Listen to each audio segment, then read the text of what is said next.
Well, hello again, my friends, and welcome once more to the Invisible College. Now, I'm going to be continuing our Forgotten History of Britain series, and we've got a great one for you today. Now, as you know, we've been following up on the Geoffrey of Monmouth's book, The History of the Kings of Britain, and we're now getting into the nitty-gritty of it. We covered the story, as he tells it, of the Trojan migration. But today we're going to take a slightly different tack. I'm going to be looking at the stories from the point of view of Greco-Roman mythology, and particularly the goddess Venus and her connection to this whole story. Because you remember it began with the judgment of Paris, when Paris, the younger son of King Priam of Troy, was asked to judge a beauty contest between three goddesses, and he chose Venus, or Aphrodite, and that sparked off the Trojan War. She promised him that she'd help him to attract the most beautiful woman in the world, who was Helen of Troy. We're going to get into the whole business about the goddesses and who they are, and who Venus is in particular, and what connection there might be between this Venus in the mythology of Troy and the goddess of Britain, who in our day is called Britannia. So I'm going to lead you into that. We'll go through it all step by step. Now, if you remember the mythology, the cause of the Trojan War was a beauty contest. Three goddesses competed. Hera and Athene lost when Paris, the younger son of King Priam of Troy, chose Aphrodite, Venus, the beautiful Venus. Well, he would, wouldn't he? He's a young man. Venus promised Paris the love of the most beautiful woman on earth, Helen, the demi-goddess, wife of King Menelaus of Sparta. Her father, supposedly, the father of Helen, is supposedly Zeus or Jupiter himself, the king of the gods. So it's all to do with the story of Leda and the swan, and go into that. But anyway, Paris abducts Helen, takes her back to Troy, and thus love, or should we say the sexual desire of one young man, led directly to the Trojan War and the eventual sacking of Troy itself. So we covered all that in the last lecture. Now we're going to look at Venus and who Venus is and what she is, and we're going to look at her from all different directions and see her connection with other goddesses equally important. So Venus herself was born out of the sea, and Botticelli's painting of the birth of Venus is now in the Uffizi Museum in Florence. It is one of the greatest paintings of the Renaissance, and I've seen it. It's absolutely huge. It takes up a whole wall. You think when you see pictures of it on the internet or in books, prints of it, you think, well, that's a nice painting. I'd like to have a copy of that on my wall. But you need a whacking great big wall to put it on. It's absolutely enormous.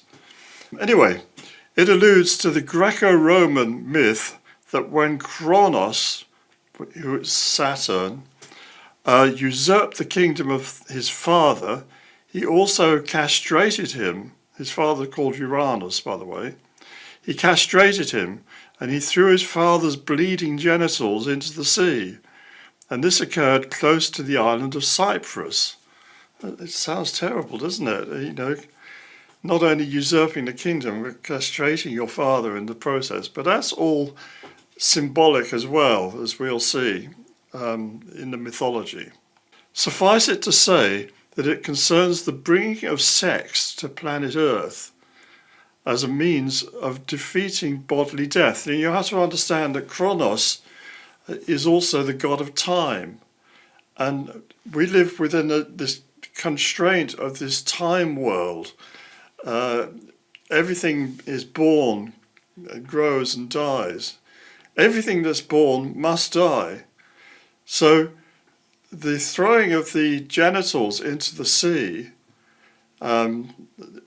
which initiates sex, actually gets around this problem, at least from a physical point of view, that the human race doesn't die out when the body of a person dies out, as long as they have children.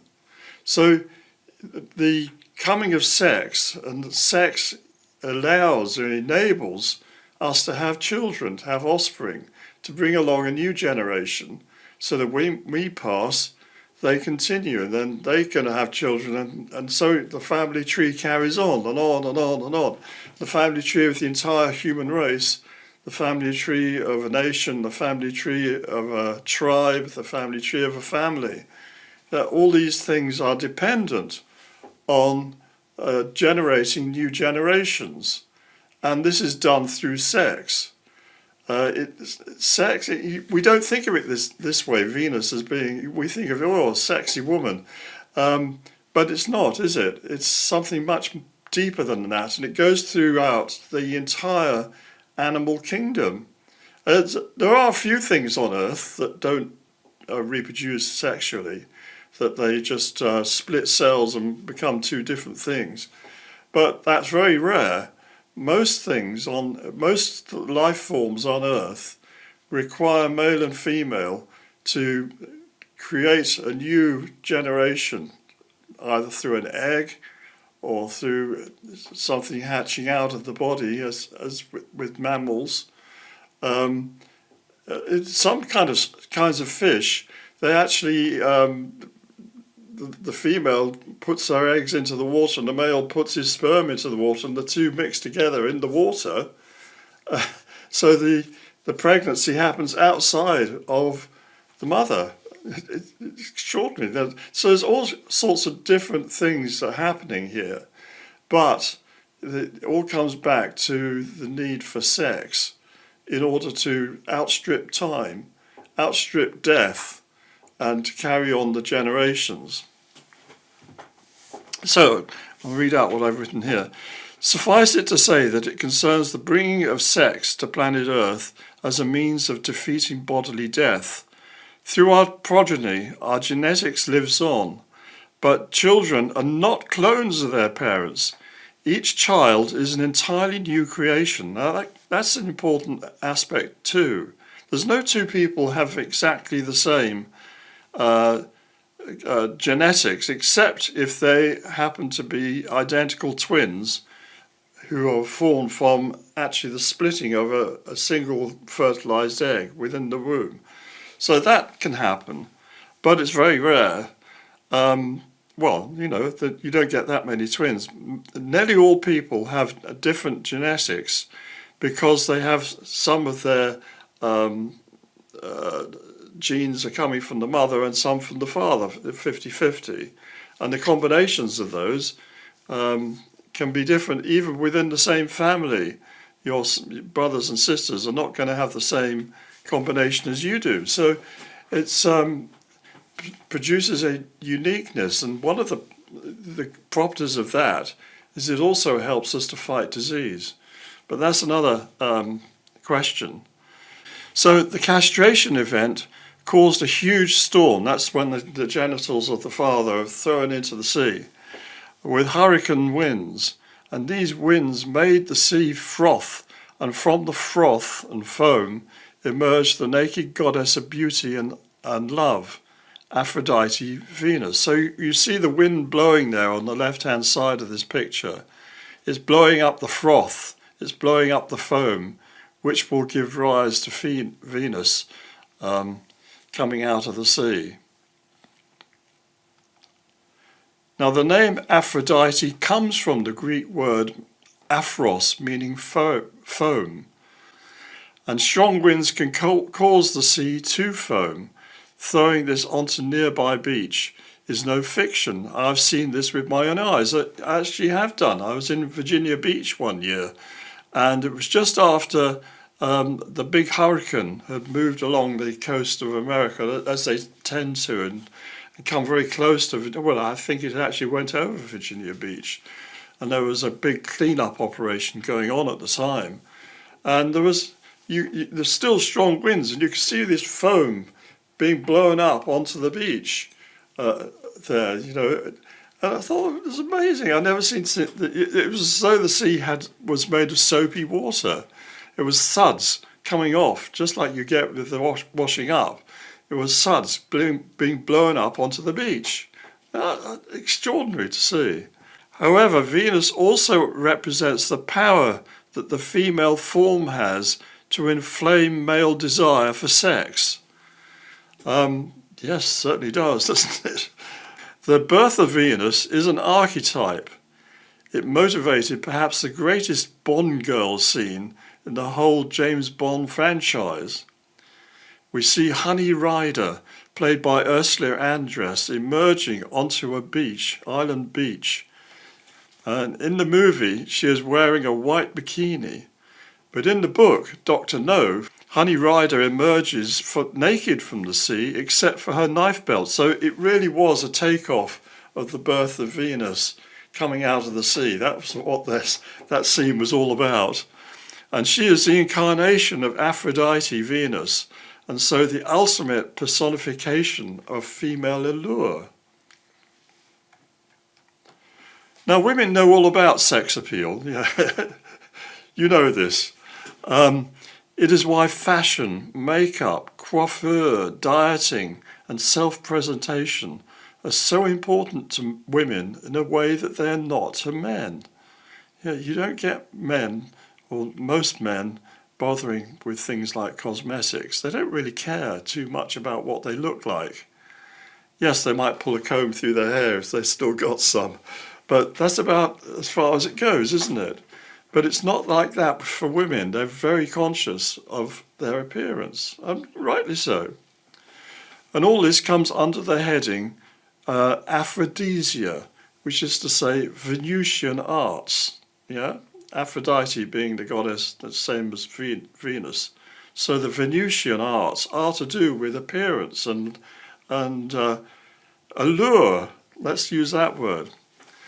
And the lower or baser expression of this is pornography.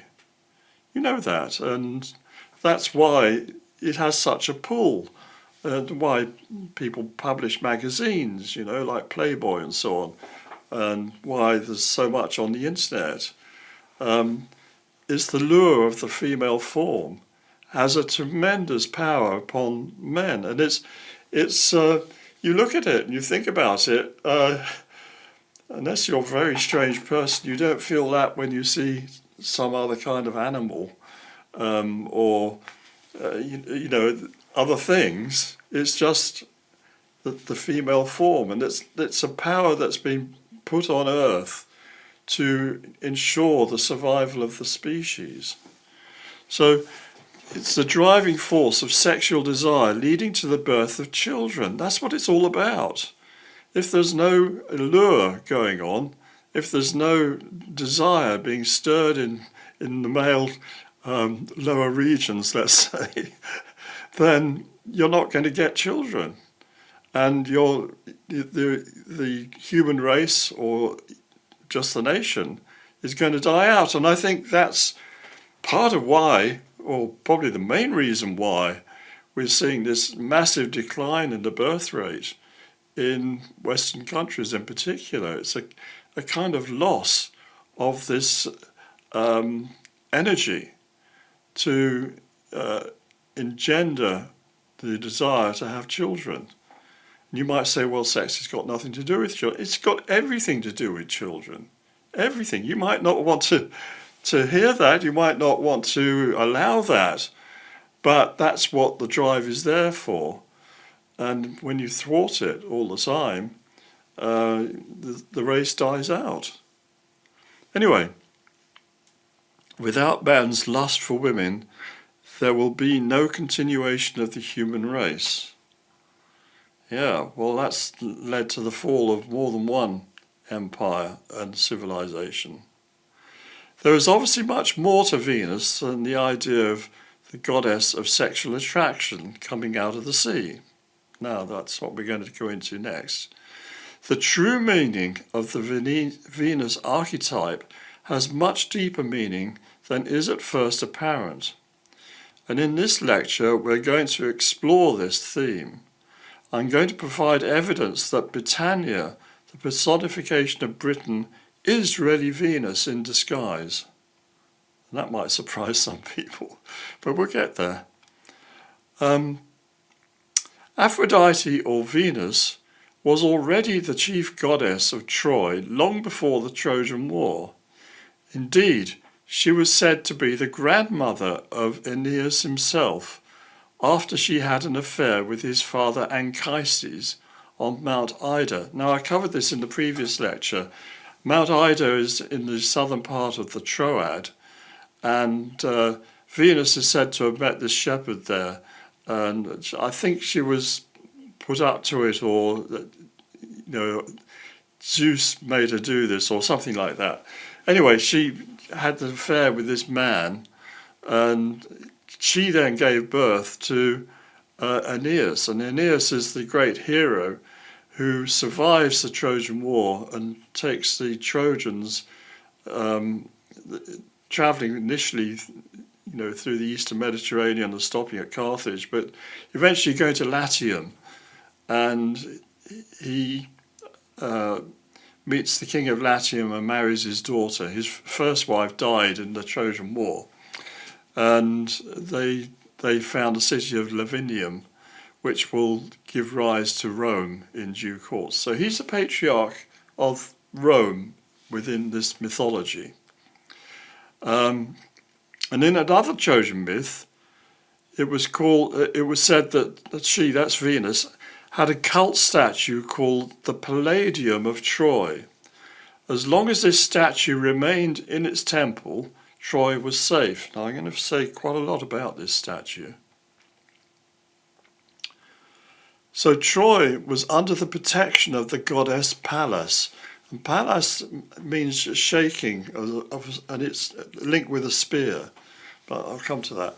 Her statue was kept in a temple called the Palladium, or Palladion in Greek, Palladium in Latin.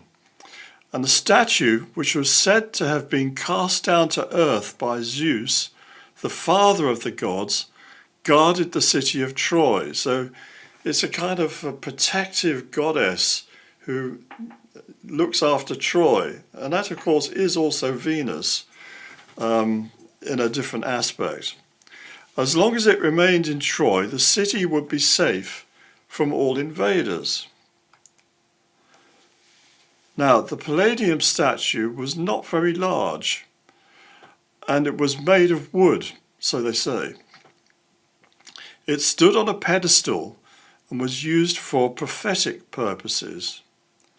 The sanctuary of the goddess was looked after by priestesses, similar in function to the Sibylls of ancient Rome. Now, I don't know if you've ever heard of the Sibylline oracles, but they had a sort of nun-like priesthood called the Sibylls, who tended the sanctuary of Sibyl, and you go to them to get a sort of tarot reading or the equivalent. They had various oracles, and they'd read these oracles, and it was down to you to work out what the oracle, how it related to your situation. A bit like I Ching, I guess. So the Sibylline oracles were very important to the Romans, and the Sibylls were a very protected group of people.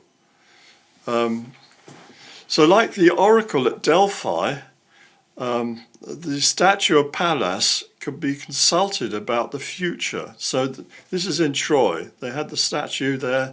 They had the priestesses of the statue, and you would go there, and they would, ask the statue to give them guidance, to give you a prophecy, or, your fortune, tell you your fortune. Her priestess would go into a trance state and foretell what was to come. However, the answer would usually be in the form of a riddle, difficult to interpret and easily misunderstood. But here in Troy, they would also have oracles that they can consult, through this statue. And this image, the statue of Pallas, is associated with the angel or goddess Nike, which means luck. You can see Nike standing there with wings like an angel. And she offers an apple to a serpent that curls around the pillar. And that's very odd, isn't it? This serpent. The male figure presumably represents a Trojan warrior having his fortune read.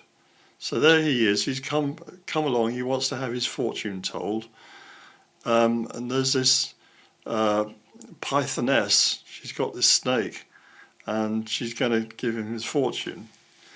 There is here an implied connection with the apple of strife that will bring about the destruction of Troy after the judgment of Paris. Remember, it was a golden apple that was thrown in to the wedding party by strife, the goddess of strife, and that caused all the ructions and everything. So there's a little bit of thing there. It also echoes the tree of temptation of the Garden of Eden, doesn't it just? A whole serpent around the pillar like a tree, an apple being offered. What's that all about? Well, the coiled serpent represents Saturn or Kronos, who's wrapped around, it's time wrapped around that brings about life and death in cycles of time. And he's the god of time, and his coils symbolize the way that mortals are bound by time to the cycles of birth, life, and death. Yeah, so you're trying to work out what you can do in this life, what your fortune is going to be. Now, the most famous Sibyl of Troy was Cassandra, and she was the blind daughter of King Priam of Troy. So she's the king's daughter. And she was blessed with second sight. So she's blind in normal sense, but she has second sight so that she could see clearly the future. Unfortunately, she's also cursed so that nobody would believe her prophecies. So this is the awful thing about poor Cassandra. She could see all what was going to happen, but no one would listen to her. They didn't believe her. So Cassandra foretold the fate of Troy, but nobody would listen to her. Her own fate was to be dragged from the Palladium, raped and murdered by the Greek hero Ajax after the fall of Troy. She had a terrible end. But this violent act is very likely a reference to the desecration of the temple itself during the sacking of Troy. That's what I think anyway. But Cassandra is a tragic figure in the Trojan War. This prophetess, if they had only listened to her, none of this disaster would have happened. But in the end, she's a victim herself. In Greek art, she is often depicted hanging on to the Palladium of Troy while being seized by Ajax. So clearly the Palladium was involved in divination. Yeah, that's what she's doing there. And the Greek word pallas refers to the brandishing of a spear, shaking. So here we see the statue of the goddess holding a spear, and the Welsh for shaft or spear is paladur. So paladur, this Welsh word meaning a shaft or spear, as in Caer Palador, which is the town of Shaftesbury, which I used to live just near. Caer Palador, the fortress of the spear, is got this reference back to Pallas, the ancient goddess of Troy. And of course, Britain is the new Troy. So we're getting all these connections coming from all over the place, and we're going to have more as well. Death, the curse of the serpent or Satan, can be defeated in two ways. One is physical, and the other mental or spiritual. By having children, the human race survives from generation to generation. So that's one way that physically our genetics are genetic inheritance is passed on through the generations, and the race carries on. And the human, the same with all the animals as well. As long as they have progeny, their type, their species will continue. If it gets lost in any generation, then they become extinct. And that applies to us as well. So that's one way of outstripping time and outstripping the curse of time, a curse of Satan that brings about, Satan is Saturn and Saturn is Kronos. You realize that? So the curse of Satan is that it brings about this time dimension that we live in. We live within a three-dimensional world with the progress of time. The spirals that go around represent well, they thought of it as the sun going around the earth. We know it's different. It's the earth going around the sun. And then the larger cycles of time as well, the precession of the equinox, and then even larger cycles after that. So this is all to do with time. The other way that death can be overcome is through philosophy. Philosophia. Sophia means wisdom. Philo means love of. So a true philosopher is someone who loves wisdom and who is looking to outstrip death and death of the physical body by creating a new birth in themselves that is eternal. In Christianity, that's what we're about, isn't it? It's the understanding that you have a soul which is eternal, which is only riding in this body. We're not the body itself. We are something eternal, and we have to find our way back to the garden, back to going to heaven. So this is the other way, and that's the true path of the philosopher, is really about self-transformation. It's not about arguing the tableness of a table, or what do we mean by the colour blue, or all these Bertrand Russell nonsense. Forget all that. That's not real philosophy. Real philosophy is about alchemy. It's about self-transformation. But you're not told that. It's taken away from you, so that you think that it's just this nonsense that they teach in universities. It's not. It's really about self-transformation. And if it's not that, it's not true philosophy. Simple as that. So anyway, through philosophy, love of wisdom, the soul can find release from the coils of time and re-enter eternity. So actually philosophy is the Western version of what in the East would be called yoga.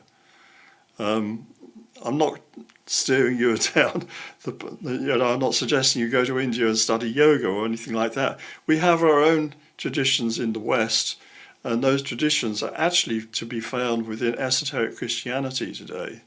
And that's what I've been teaching a lot of on these lectures and within the college. But it has earlier antecedents within the Western tradition, and Troy is part of that, as in Greece and Rome and Egypt. And we'll be talking a lot about Egypt in due course as well. So according to another version of the Trojan legend, Diomedes and Odysseus, they're two of the Greek heroes, crept into Troy at night and aided by a traitor called Helen. Now I think that traitor, Helen, as I said, I think this means Greek. It must be a Greek who's living in Troy who helps them sneak in. And they came back later, and Diomedes stole the palladium, carrying it out. And after that, Troy was doomed. So as long as the palladium, this little statue, I don't think it was very big, as long as that was in the temple and the people were respecting it, that really means as long as the Trojans were holding sacred their understanding of self-transformation and the love of God, they were protected. But as soon as that was, it wasn't guarded, they weren't looking after it, presumably, and he was able to sneak in and take the statue and go out. I don't think a wooden statue is not really the cause of the plight of the Trojans. It's what it symbolises, and it symbolises their loss of faith in particular. They lost faith, and because of that, the Greeks are able to destroy them. So given the name Helen seems to mean Greek, Helene, I'm inclined to think that Paris abducted this statue and not a beautiful woman called Helen. I don't know if that's true. Maybe he took that statue from Sparta. I don't know. But anyway, these are things to think about or debate maybe at some other time. We probably would never know anyway. Centuries later, the Athenians made a huge statue of the goddess Pallas Athena. Yeah, that same Pallas. The palace is a big spear that she's got. And Athena, you can see there, she has a serpent as well, holding up her shield. And she holds usually an owl. She was revered in Athens for her gift of the olive. Why was an olive, the olive tree, such a gift? It's because they can make olive oil. And with olive oil, it's not only used for cooking, it's used for lamps. So she brings light into the darkness. That's what she symbolises. And she also symbolises intelligence. She's supposedly born out of the head of Jupiter, Zeus. He has a headache. Oh, I've got a terrible headache, he says. And Hephaestus, the god of smiths, he calls him over and says, you've got to get this out of my head. And he hits Zeus over the head with an axe, splits his skull, so that Athena can come out of his head. Fully robed, fully armed, this goddess comes out. That's really talking about intelligence coming out of your head and about the self-transformation that brings about a birth from the head. But that's very, very esoteric. The owl, symbol of the night time, the owls can see everything at night. And so that's what she represents, the goddess who brings illumination. And this huge statue was kept in her temple on the Acropolis, which they call the Parthenon. Yeah. So the Parthenon, you know, we have the Parthenon marbles in the British Museum, and Greece is always asking for them back. Well, the big building in Greece on top of the hill there, the Parthenon, which was once the most beautiful building in the world, made of marble and beautiful carvings all round it. In the middle of that was a great big statue of Athena. And the whole idea in the ancient world about a temple wasn't that it was somewhere you went to, like going to a church for a service or something. It was somewhere where you went to make an offering to a god, the local god, whoever it was that you were venerating there, for help. And you might present something to their statue or outside the temple, and you weren't allowed inside because you're not good enough. That was what it was all about. And my God's bigger than your God. This sort of thing all going on. Of course, we don't believe in any of these gods now. We're monotheists, if we're theists at all. But this was the understanding that she's the goddess of Athens, and this other Pallas was the goddess of Troy, this earlier one. So when they took away the statue, they were really taking away the spirit or the protectress of Troy. And that was also a common thing to do. So I've written here, they perhaps made it this large, that's the Pallas statue, partly out of respect, but also to make it impossible to steal without being seen. You weren't going to take out a 12-foot statue of the goddess. You're not going to sneak in the middle of the night and do that. Because taking away the cult statues of the gods revered in the cities you conquered was common practice in the ancient world. And you had this, I think, the Assyrians, when they captured Babylon, they took away the statue of Marduk, who was the local god of Babylon. And similarly, when the Babylonians went to Jerusalem, they didn't have a statue of a god. They didn't believe in doing that.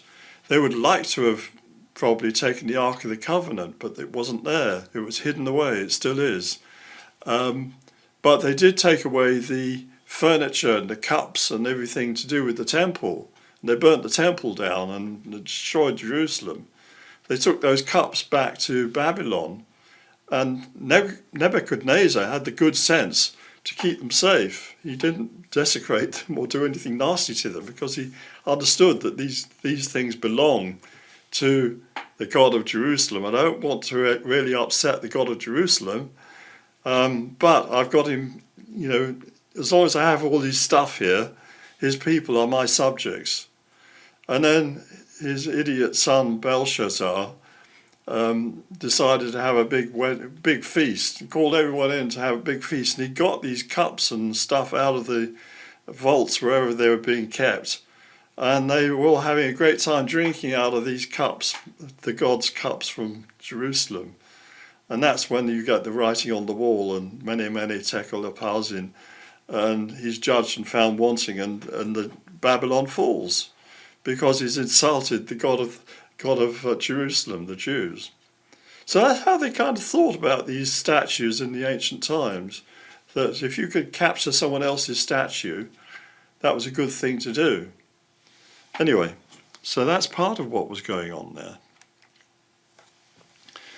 Now, I feel sure that the original goddess of Troy was a statue of Cybele, the Anatolian goddess associated with prophecy. Well, we know that temple was being used as prophecy in connection with Cassandra and so on.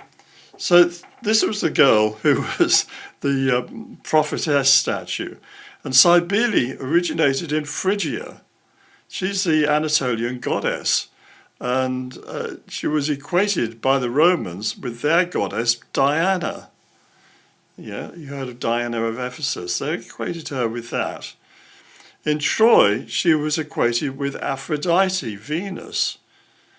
And in Greece, with both Athena and Hera, the mother of the gods. So this statue, Cybele, she's kind of a bit of everything. She's a mother goddess, she's a prophet goddess, she's a warrior goddess, she's all of these different things. Thus, in the judgment of Paris, the three goddesses who presented themselves, Hera, she's the mother, wife of Jupiter or Zeus, Aphrodite, who's Venus, a bit pretty one, and Athena, the intelligent blue-stocking one, are really just faces of the same original archetype, Cybele. Yeah, it should be pronounced Kybele, by the way, not Cybele. They didn't have the letter K. They used C, but they used it as a hard C. Or it's the other way around, actually. They had the K and not the C. However, the original Kybele cult was not focused on a statue, but rather a meteorite.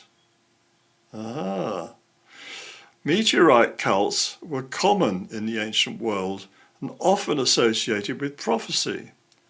For example, there was a cult of Amun at Siwa Oasis in Egypt. That's in the western part of the northern Egypt, in the middle of the desert.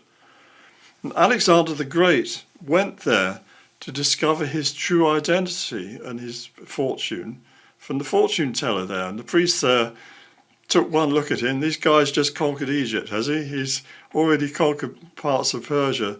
They had the good sense to tell Alexander that he was actually a son of Amun. He was actually a son of the high god. He had a great future. And that went down very well with Alexander. He liked the idea of being a son of a god and not just a mortal. And certainly he seemed invincible, at least when he was on his conquesting run. He did the incredible things. You can read about the story of Alexander, but he eventually died. I think he was only 38 or something when he died, even less maybe, at Babylon, of all places. Anyway, that's another story.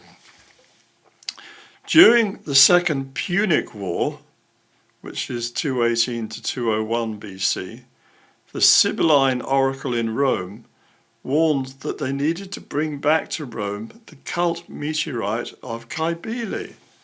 So the Punic War is the war between, or there were several of them, wars between Rome and Carthage. In Latin, they called the Carthaginians Poini, the puns, and they are actually descended from the Phoenicians. And I'll be talking a bit about the Phoenicians in a later lecture, but the Phoenicians founded colonies all over the place.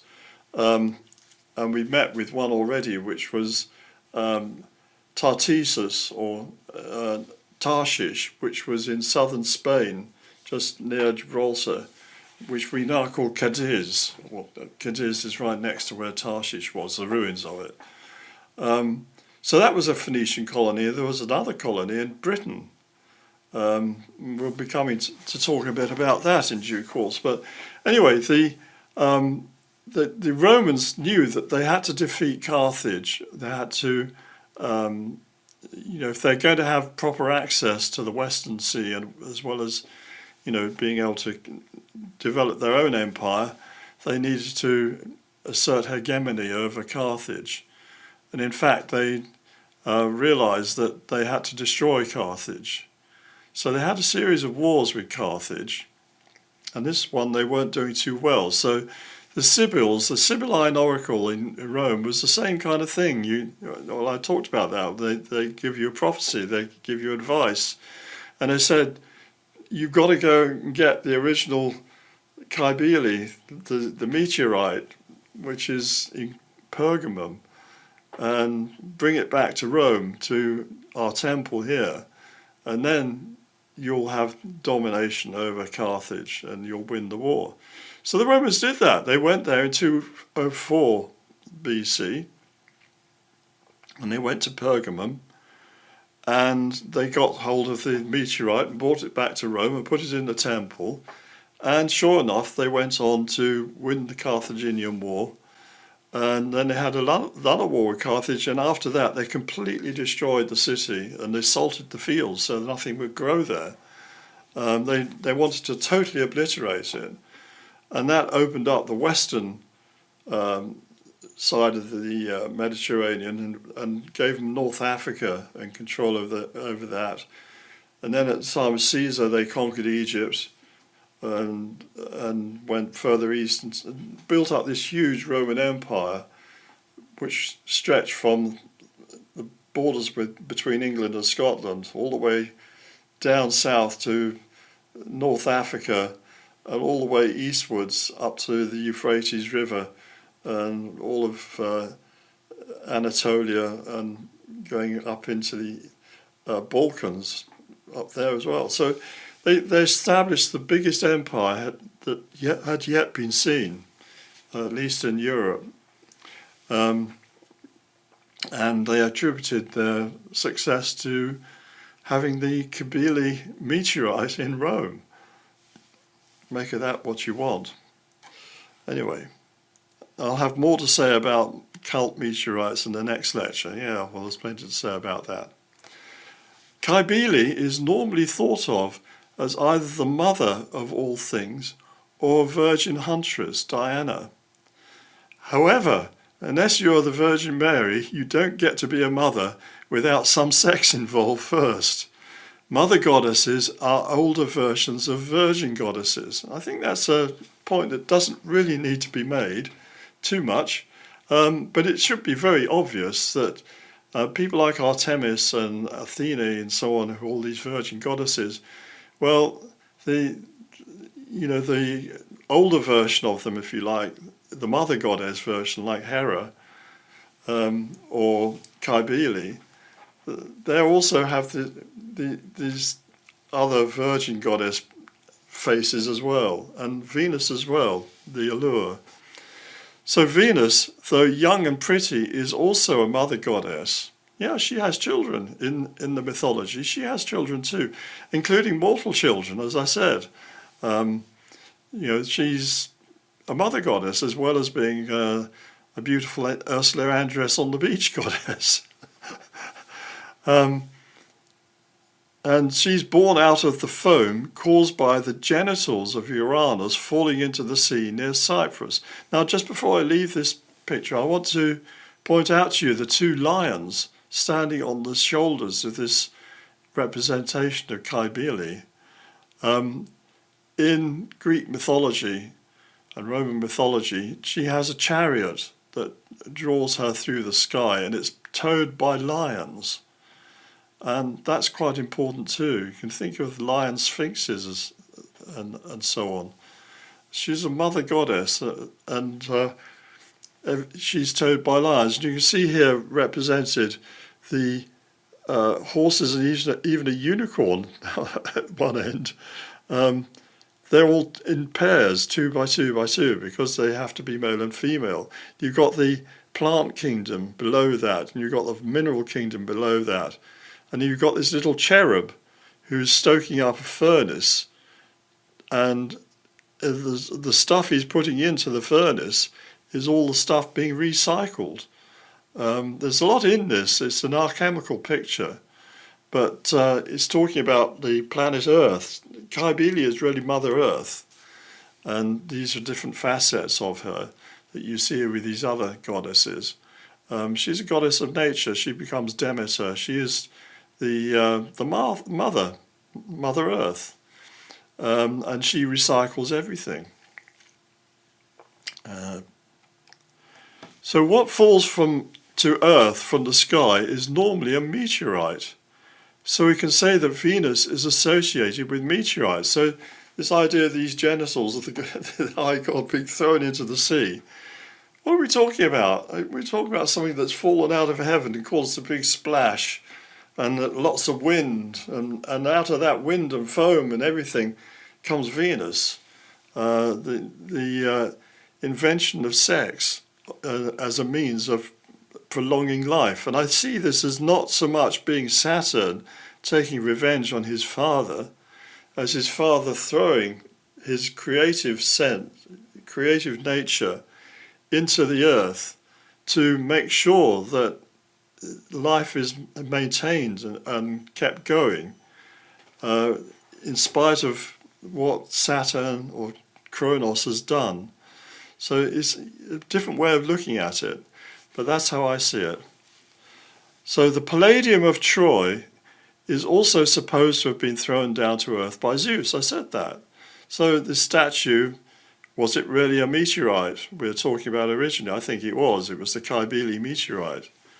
Similarly, the cult of Cybele, Diana, was meteoritic in origin. Thus we can see that the cults of Venus, Cybele and Diana are really one and the same. Hold that thought. So if we examine the name Venus, and there's a different tack here, and keep with me because we're getting there. We're on the now you've got the groundwork, you've got the basic ideas about these different goddesses. We've got the groundwork in. Now you're going to see the esoteric, the really clinchers, the gems here. That once you see that, you see everything.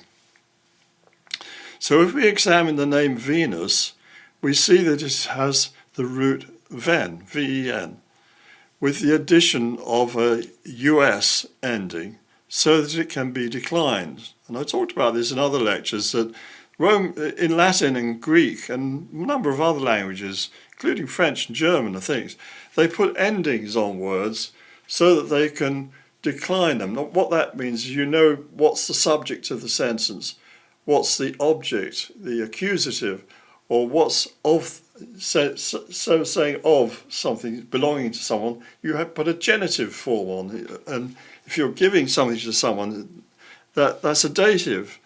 So we have this, if you've ever done Latin or Greek or anything in school, you'll know this, that you put these endings on words. Now, we in English are completely different. We don't bother with endings, or very, very little, hardly at all, actually. We use position in a sentence to tell us what the word does, or we use a preposition. So we don't use a genitive, we say of something. or we put an apostrophe S, some things, or if it's a subject, we put it at the beginning of the sentence. We know very well that the dog bit Adrian. The dog is the subject, Adrian is the object, and he's getting bitten by the dog. We know that that's different than if you put Adrian at the front, it becomes Adrian bit the dog. We know that it doesn't mean the same thing. So that's how we do things. So we don't bother with of endings in words. And Welsh is actually the same from what I can tell of it. I'm not a Welsh speaker, but from what I can tell, they use positions in sentences as well. So the US on then is really only so you can decline the name. And I don't know why they put a masculine ending on the name of the most beautiful goddess. You would think it would be Vena, but it's Venus. Anyway, Ven is the root of the word. However, and this is very, very important, in classical Latin, the letter V is pronounced like a U or W. Thus, Ven is really when or when. So they don't say Venus, they say Venus. That's how it should be pronounced in classical Latin. So we saw in an earlier lecture that the old name for Britain was Albion, which in Welsh is Iwen Anis, if you're speaking Welsh. Iwen Anis, meaning the White Island. The Y at the start, means the, and Wen means white, and Anis means island.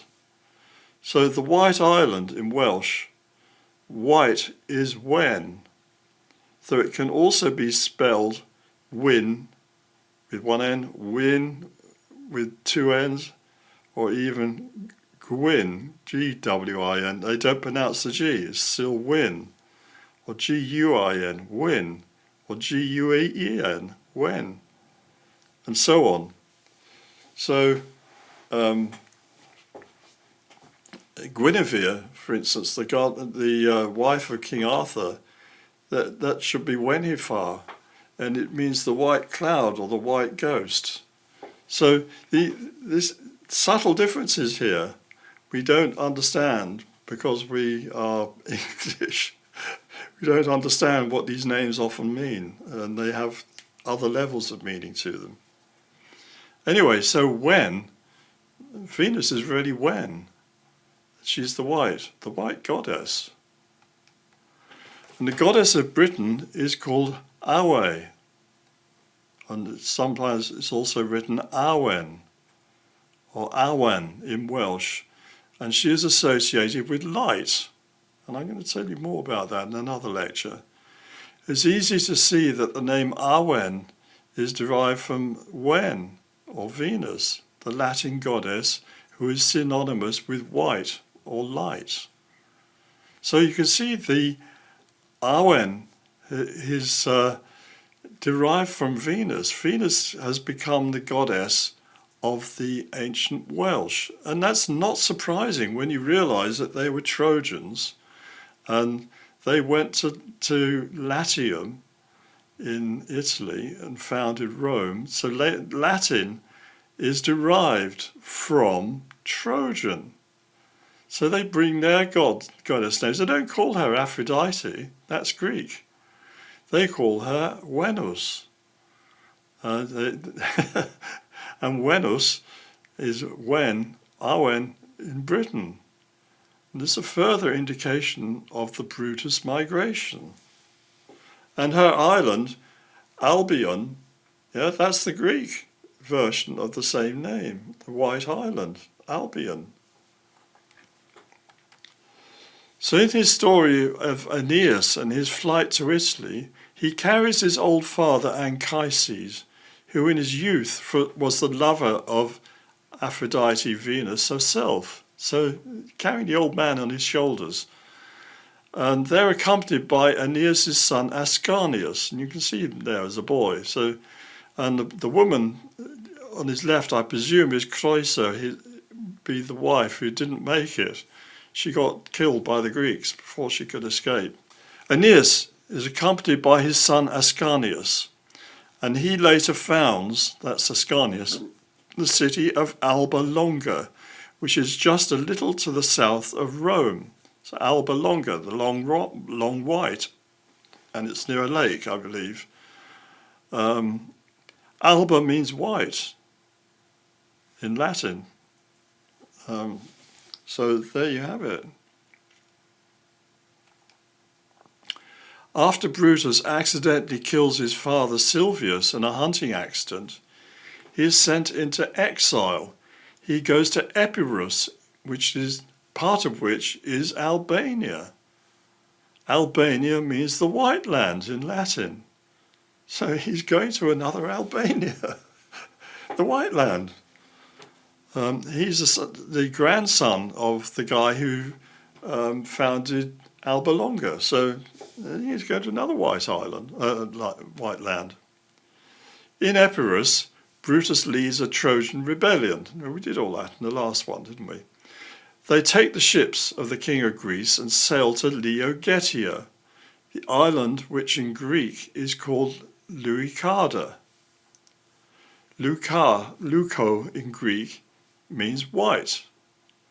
So translated into English, Leucada means White Island. So he's gone to the White Island, right? What's he going to do in the White Island? Now he's gone there. Well, he finds a temple of the goddess called Diana. There's really Venus in disguise, I would say. And she appears to him in a dream and tells him to take his people to a great green island beyond Gaul called Albion, i.e. another white island, or Ewen Ynys in Welsh. So he's in one white island, a little one, just off the coast of Greece, and he talks to the goddess there, and the family goddess is Venus. It has to be, doesn't it? He's a Trojan, of Trojan descent. And he goes there, and he talks to the goddess in the temple. He says, look, we need help. Where should we go to be safe? So again, you have this thing about consulting the goddess for divination purposes. And she appears to him in a dream. She says, you must go to the great green island beyond Gaul. There were a few giants there, but they've gone now. It's empty. Your people will be safe there. And so where does he go? He goes to Britain, Albion, the White Island. Just like the island that the goddess is in, she's telling him. So he says, we are going to build you sanctuaries. Before she gives him the prophecy, he says, look, help us, and we'll build you sanctuaries where we go. And she says, oh, okay, well, go to this island. It's her island again, isn't it? It's a white island. So amazingly, Britain is still represented as a goddess who we in these days call Britannia. And that's the symbol of Britain. You've probably seen it. Certainly if you're British, you know all about Britannia. But many other people would know that. She's used as a cartoon figure. She's used in all sorts of ways. You see her on tops of buildings and places. It used to be on the old pennies, Britannia on the back. Anyway, like Venus, Britannia emerges from the sea. Yeah, she's a sea goddess. She comes out of the sea. To emphasize her connection with the sea, she carries the trident of Poseidon or Neptune. And you can see she's got the trident there. She is usually shown accompanied by a lion. You see the lion there. Lions are associated with Cybele. Indeed, 2 lions draw her carriage in Greek mythology. Now, I don't have to tell you, if you go to London, you're going to see lions all over the place, starting in Trafalgar Square when you've got 4 of them round Nelson's Column. The Lion of England, a Lion of Britain, the Lion of Scotland, plenty of lions. We don't have physical lions outside of the zoo or the lions of Longleat, but plenty of stone ones and pictured ones and bronze ones all over the place. So the lion is a very important symbol here. Yes, Britannia wears the armour of a Trojan queen. Yeah, she's got the armour on and the helmet. This is because Britain is Troia Nuith in Welsh, or New Troy. It's not just London but was New Troy. It's the whole island is Troia Nuith. It's the new triangle land, and I'll be talking about that in another lecture. Her people are the Trinowantes, the new Trojans. So the new Trojans settled in New Troy, forming a great kingdom here. Britannia usually wears a white shift or tunic. Yeah, when you see her in colour, that's how they depict it. It's always a white shift she wears. This is because the old name for Britain is Albion, which in Welsh is Iwen Anis, and in English, the White Island. So she wears the white shift. She's the White Island. She wears the armour of a Trojan queen. Her warrior persona suggests a connection with the Roman goddess Minerva. And this is not a mistake. Minerva is really an aspect of Venus. Actually, I should say an aspect like Venus of Cybele. So she's got the red cloak as a reference to her Roman connection through Aeneas. So she's got the Roman heritage through Aeneas, the great-grandfather of Brutus. And Aeneas founded Rome, and Brutus founds New Troy in Britain. All these correlations, I think, prove the veracity of the legend concerning Trojan migration to Britain, certainly in terms of symbolism. I know archaeologists and people are going to say, well, you can't see the evidence for it in the earth. You know, we dig up this, that and the other, we find Beaker folk, we don't find Trojan. I dispute some of their findings, but that's a whole other subject. We're looking at it from the point of view of forgotten history here. And we're looking for references to that forgotten history and what they're all about when we start delving into it and putting the jigsaw puzzle together. That's what we've been doing in all these lectures. And we're gradually beginning to see this picture of a very different past from the past that we're taught in our history books. And I'm sorry if that shocks, but we then have to think about who do we believe? And the scientists will say, well, you have to believe us because we have the science. You know, we know exactly what's what because of the science. But science is only based on theories, and science is based on propositions. One of the propositions of modern archaeology is carbon dating using C14 decay to C12. And that supposedly will give you a nice straight line showing you how old an object is by the amount of C14 left in it. So supposedly the C4, the things when they're alive, they draw in the C14.